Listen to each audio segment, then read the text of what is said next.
కార్యదర్శి నిన్నటి నుంచి రాష్ట్ర మహాసభలు జరుగుతున్నాయి. నిన్న, ఇవాళ, రేపు ఈ రాష్ట్ర మహాసభల్లో ముఖ్యంగా మేము కొన్ని తీర్మానాలు చేశాం.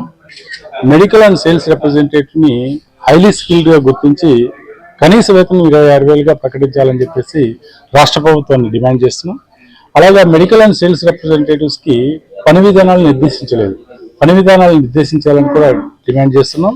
అలాగే మెడికల్ అండ్ సేల్స్ రిప్రజెంటేటివ్కి ఇప్పుడున్న ప్రభుత్వాలు ఒత్తాసు పలుకుతూ యూనియన్ పెట్టుబడిదారులకి, యూనియన్ కంపెనీలకి, మెడికల్ కంపెనీలకి విధాలైనటువంటి ప్రెజర్ పెడుతూ మెడికల్ రిప్రజెంటేటివ్స్ పైన ఒత్తిడి పెంచుతూ టెర్మినేషన్ చేస్తూ ఎస్పీ యాక్ట్ని ఇంప్లిమెంట్ చేయకోకుండా మా మీద రుద్దుతున్నారు. అందుకనే యాజమాన్యాలకి డిమాండ్ చేసేది ఏంటంటే ప్రతి యాజమాన్యం కూడా సేల్స్ ప్రమోషన్ ఎంప్లాయీస్ చట్టం ప్రకారం అపాయింట్మెంట్ లెటర్ ఇచ్చి వాళ్ళకి ఉద్యోగ భద్రత కల్పించాలని చెప్పేసి కూడా ఈ సందర్భంగా మేము డిమాండ్ చేస్తున్నాం. అంతేకాకుండా ముఖ్యంగా ప్రజల కోసం మందుల పైన కానీ, మందుల పరికరాల పైన కానీ పూర్తిగా GST తీసేస్తే సామాన్య మానవులకి, సామాన్య ప్రజలకి మందులు అందుబాటు ధరలోకి తీసుకురావాలని చెప్పేసి కూడా ఈ సమావేశాలు తీర్మానాన్ని ప్రవేశపెడుతున్నాయి. దీని మీద రాబోయే 2 సంవత్సరాల కాలంలో పోరాటాలు చేసి మా హక్కులు సాధించుకుంటామని చెప్పేసి కూడా ఈ సమావేశాల నుంచి మేము పిలుపునిస్తున్నాం. Andhra Pradesh medical and sales representatives రాష్ట్ర ఉపాధ్యక్షులు. ఈరోజు మన మనోహర్ గారు చెప్పిన దాంతో పాటు అతి ముఖ్యమైన తీర్మానం ప్రవేశపెడుతున్నాం.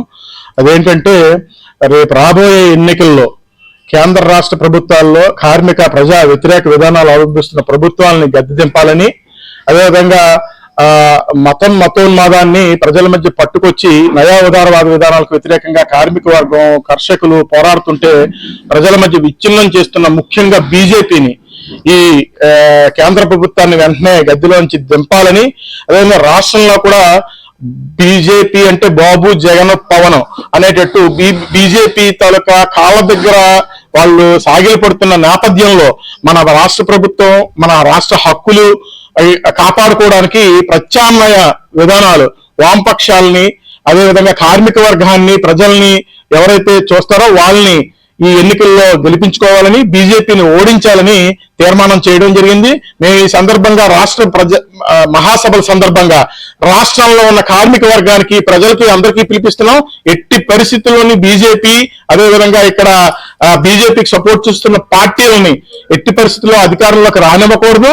ప్రజలు ప్రభుత్వాన్ని, వామపక్షాలు, కార్మిక వర్గాన్ని ఎవరైతే చూస్తారో వాళ్ళని గెలిపించాలని తీర్మానం చేయడం జరిగింది.